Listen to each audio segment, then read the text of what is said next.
Fala pessoal do canal Consignado Inteligente, tudo bem com vocês? Espero que sim, espero que todos estejam tendo aí uma semana maravilhosa. Hoje, quinta-feira, e a gente está aqui trazendo notícias, trazendo coisas que agregam na sua vida, né? Por ser jornalista, sentir essa necessidade de tomar partido nessa situação política na qual a gente vivencia.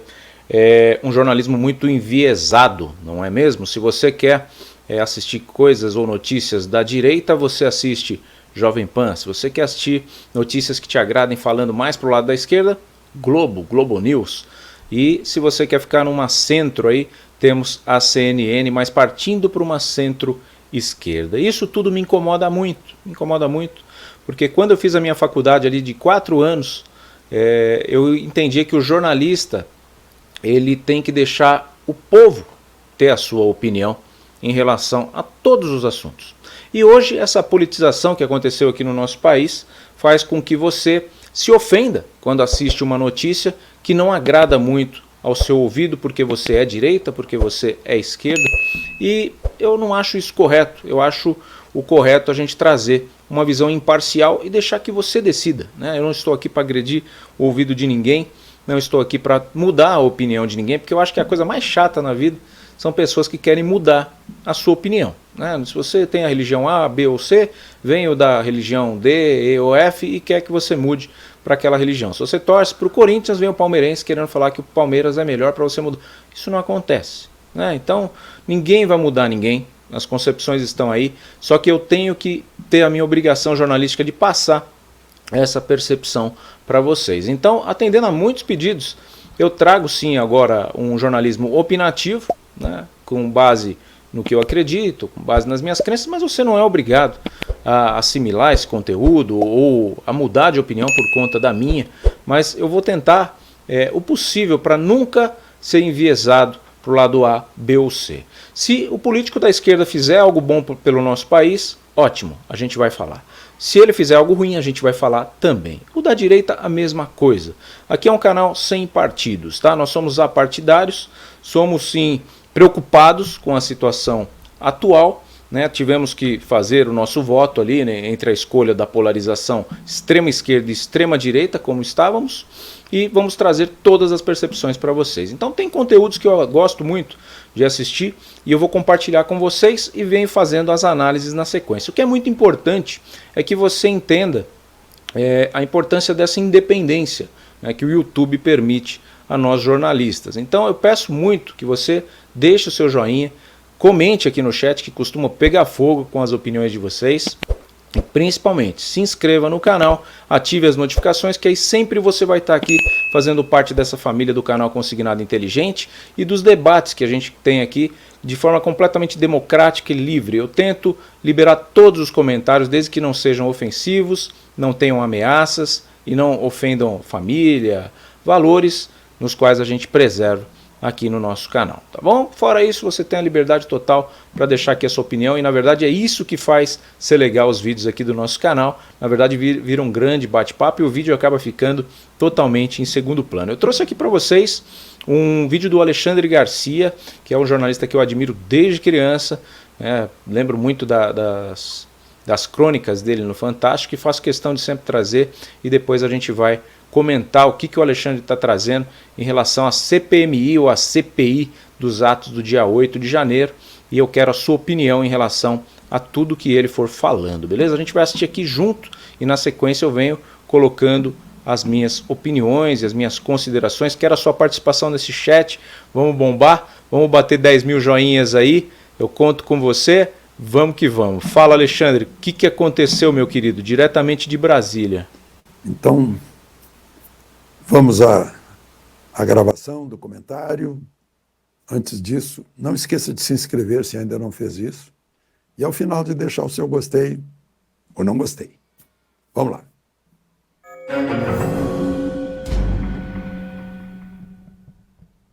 Bom dia.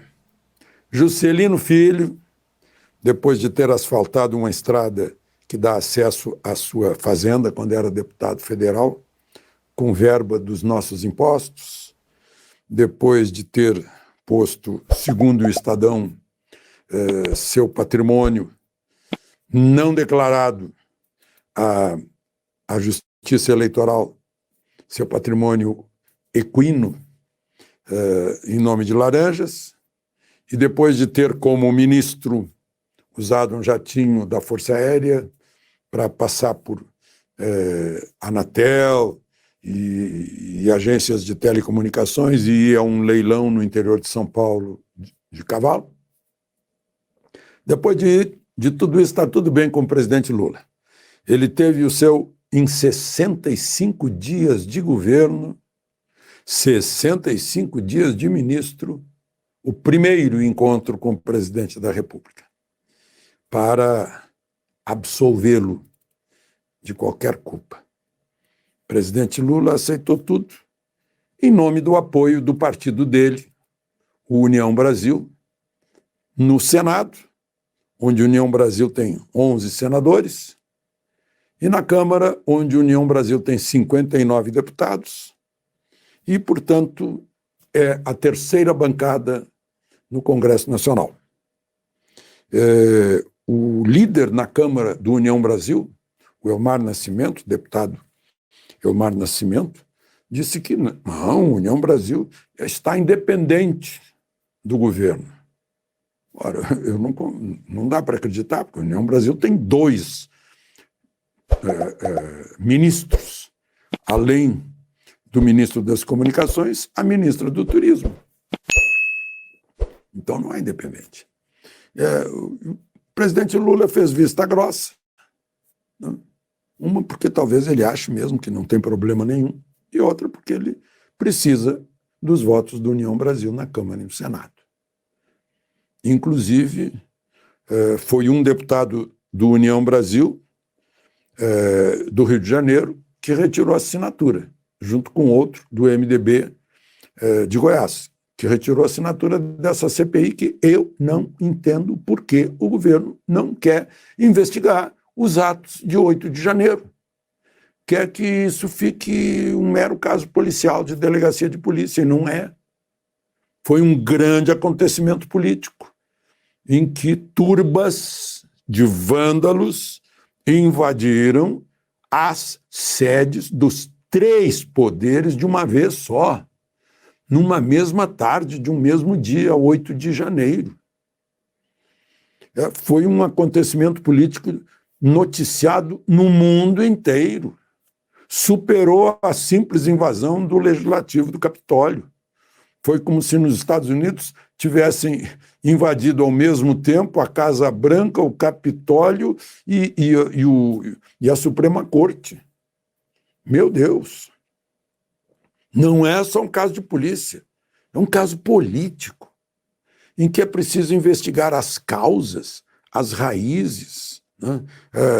Quem financiou, quem transportou, o que foi que houve, que ideias, o que aconteceu, o que motivou, como é que entraram, quem entrou, por que quebraram, pedir informações, convocar as pessoas, né? Para explicar os motivos, as razões para que isso não aconteça de novo. E o governo não quer por quê? Ouvi quem devia defender o Congresso, o Supremo, o Palácio do Planalto, quem é responsável pela segurança, como é que a porta abriu sozinha, né? Quem são aquelas pessoas, onde moram, o que fazem, que entraram lá e saíram, a identificação daquelas pessoas. E saber também as pessoas que estão presas lá porque estavam num acampamento, foram embarcadas em ônibus. Então, está cheio de esclarecimento, né? Eu conversei ontem com uma pessoa que estava presa lá na Polícia Federal, no ginásio da Polícia Federal, e me disse que uma senhora morreu nos braços dela, mas não tem prova disso. Então, o que há? Né? Que 3 pessoas teriam morrido. Não? Inclusive isso que é muito grave, apurar, desmentir, se não for verdadeiro, deixar muito claro que ninguém morreu, né? Então, tem que haver, sim, a CPI. CPI de deputados e senadores. De Brasília. Alexandre Garcia. As reflexões curtas, diretas, objetivas do Alexandre.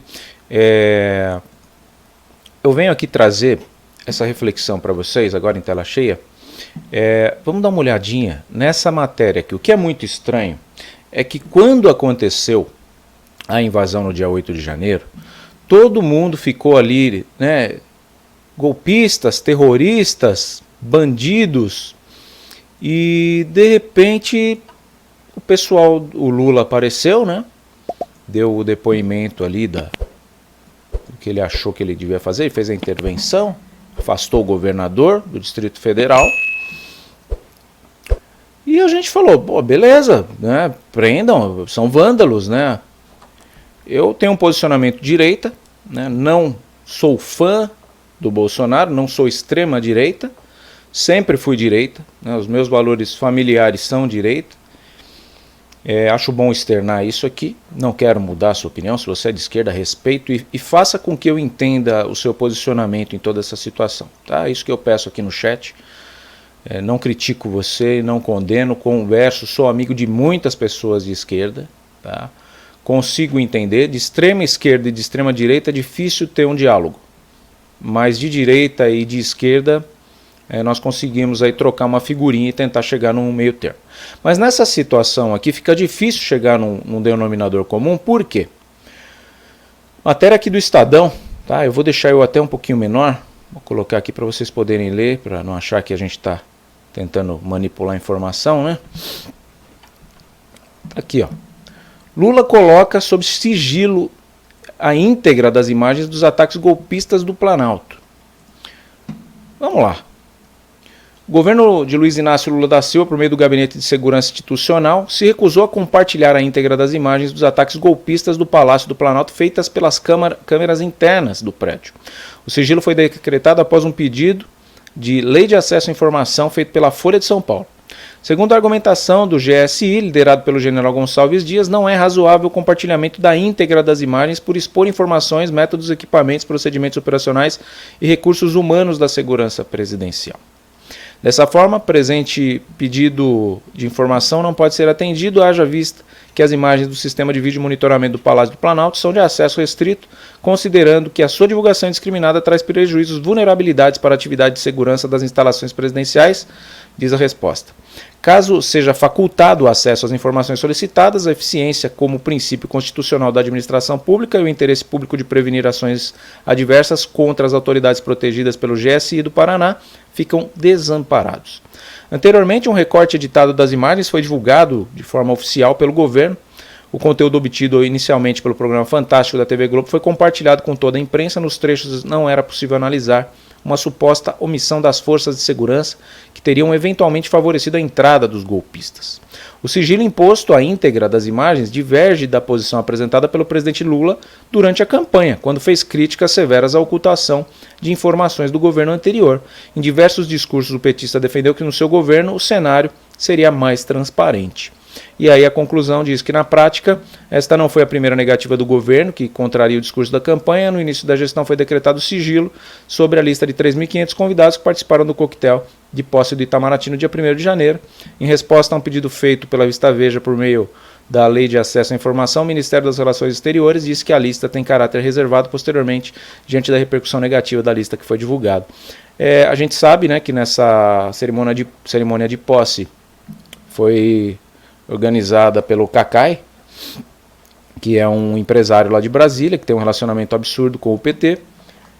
E o mais intrigante foi que ministros do STF fizeram parte dessa lista de convidados, o que eu achei bem errado, até comentei num outro vídeo, que seria como se fosse, depois de um jogo Corinthians e Palmeiras, no qual um dos dois saísse campeão, os juízes daquela partida fossem comemorar com o time que ganhou. Não acho nada ético essa questão, por isso impôs sigilo.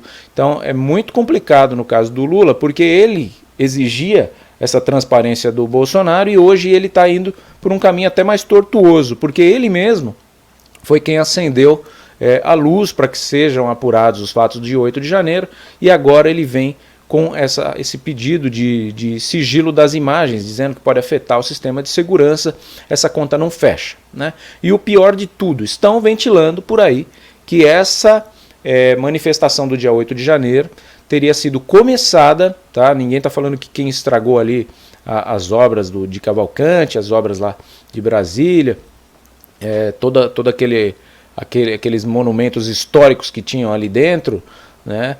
Dentro do Congresso, do Senado e da Câmara, são aquelas pessoas, mas sim as pessoas que começaram, talvez as que tiveram menos foco, que acabaram incendiando a manifestação. Sabe aquele verdadeiro golpe do camelô, que ele coloca 3 pessoas amigas dele ali na banca ali para dizer que é cliente, e com isso ele vai atraindo clientes reais, né, para aquela situação? Foi mais ou menos isso. Então tinha muitos defensores do Bolsonaro ali, sim, porém a acusação é que teria sido iniciado por pessoas da esquerda infiltradas no movimento dos acampamentos, que até então eram pacíficos lá em Brasília. Então é isso que tem que ser apurado, nós queremos a verdade e nós exigimos que seja apurado. Então para isso precisamos da CPI ou da CPMI, como preferirem, para que seja apurada a situação sem papas na língua. Se foi culpa dos manifestantes bolsonaristas, que assumam. Se foi culpa de infiltrados da esquerda, que assumam e sejam punidos também. E a outra questão é o porquê, né, do Alexandre de Moraes, que prendeu todo mundo ali, pediu até, acho que foi o Gilmar Mendes, que pediu a soltura de pessoas que estavam presas por crimes, né, para poder gerar espaço para colocar essas pessoas manifestantes na cadeia, e agora estão todos sendo soltos, né, antes mesmo de serem julgados. Então fica uma coisa meio esquisita. Parece que, olha, gente, não vai dar muito certo sustentar essa situação, então para abafar a situação, solta o pessoal, não tem CPMI, a vida segue da mesma forma, só que isso não pode ser assim. O país tem problemas financeiros, tem problemas econômicos absurdos para serem resolvidos, mas isso não é uma simples picuinha, é muito importante investigar, porque como o Alexandre falou, foi uma invasão inédita nos 3 poderes brasileiros ao mesmo tempo, como se tivesse invadido Capitólio, Casa Branca e também a Suprema Corte americana. Então, né, aquela invasão do Capitólio ficou fichinha perto do que aconteceu aqui no Brasil. Para quem não se lembra, foi logo após a perda do Trump nas eleições e a vitória do Biden, que teve manifestantes exaltados da extrema lá também, apoiadores do Trump, e que ficaram revoltados com essa situação, e deu no que deu, mas aqui foi bem pior, tá? Então a gente espera que aconteça o melhor para o nosso país. A gente sempre torce para que o melhor aconteça aqui, é o nosso intuito em dar essa porta aqui para todos debaterem o que acham. Se você concorda comigo, se você discorda, externe aqui a sua opinião na nossa enquete, participe da nossa enquete, deixe aqui no nosso chat, deixe o seu joinha e se inscreva aqui no nosso canal, faça parte dessa família rumo aos 100 mil inscritos, tá? Muito importante por um Brasil melhor, por um Brasil transparente. Se você puder, seja membro aqui do nosso canal, que você vai estar sempre com a gente ligado nos bastidores e pode sugerir as pautas, os temas para os próximos vídeos aqui do nosso canal, beleza? Se estamos aqui por você, esteja aí por nós, patriota.